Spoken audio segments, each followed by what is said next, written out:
Hello and welcome to part 3 of my gouache landscape mini-series.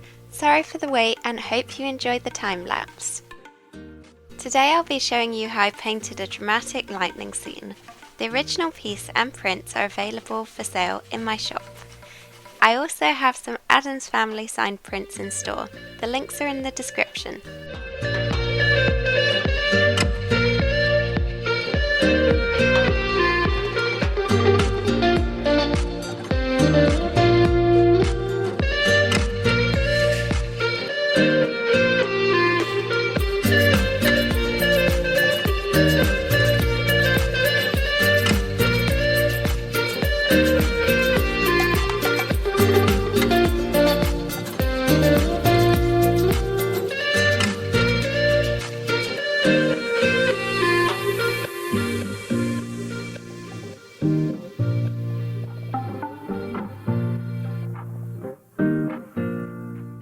I started off by creating the lightning using masking fluid.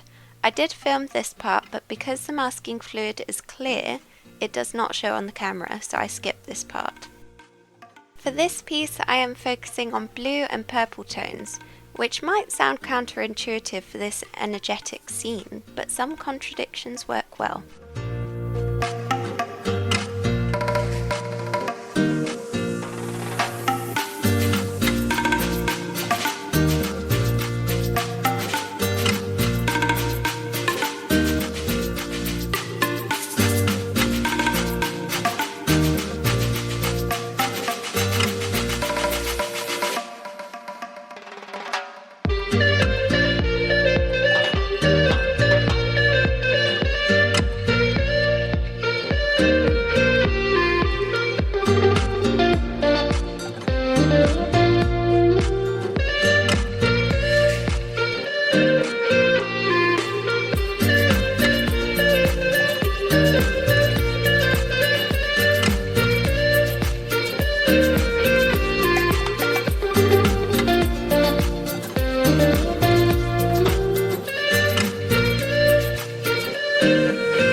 I can't believe Halloween is already so near.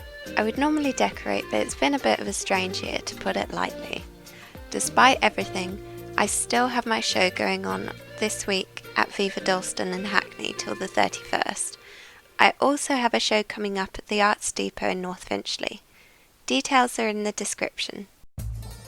For colours, I am sticking to basics, using zinc white, ivory black, primary red, brilliant yellow and primary blue. I feel like this painting reflects my feelings well at the moment.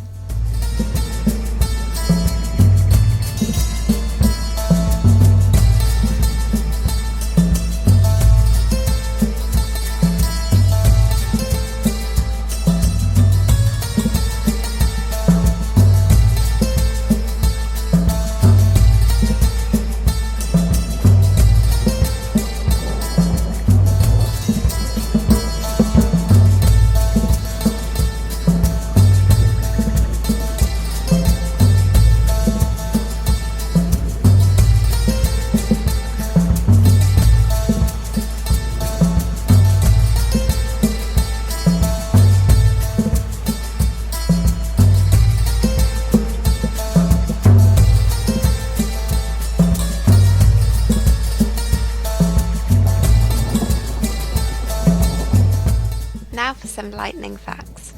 When lightning strikes sand or sandy soil, it merges the grains to create a small glass-like tube known as fulgurite. Lake Maracaibo in Venezuela receives the most lightning strikes in the world. Huge thunderstorms happen on 140 to 160 nights per year, with as many as 40,000 lightning strikes in one night. The actual width of a lightning bolt is only about the size of a thumb. The average length of a lightning bolt is about 2 to 3 miles. The charge carried down a small channel is so strong that the temperature of the lightning reaches 30,000 degrees centigrade. That's 5 times hotter than the surface of the sun.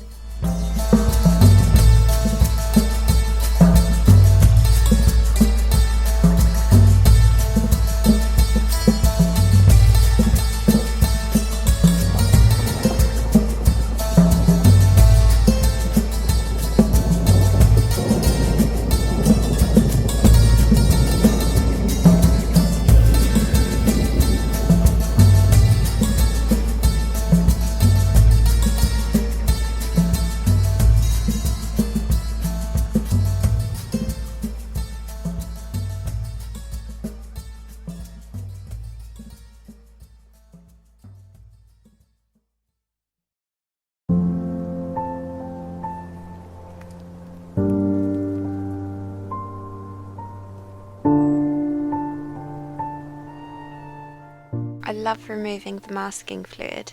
It came out quite electrifying on this piece.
Thank you for watching. Make sure to like, subscribe and click the notification bell, and I'll see you again soon.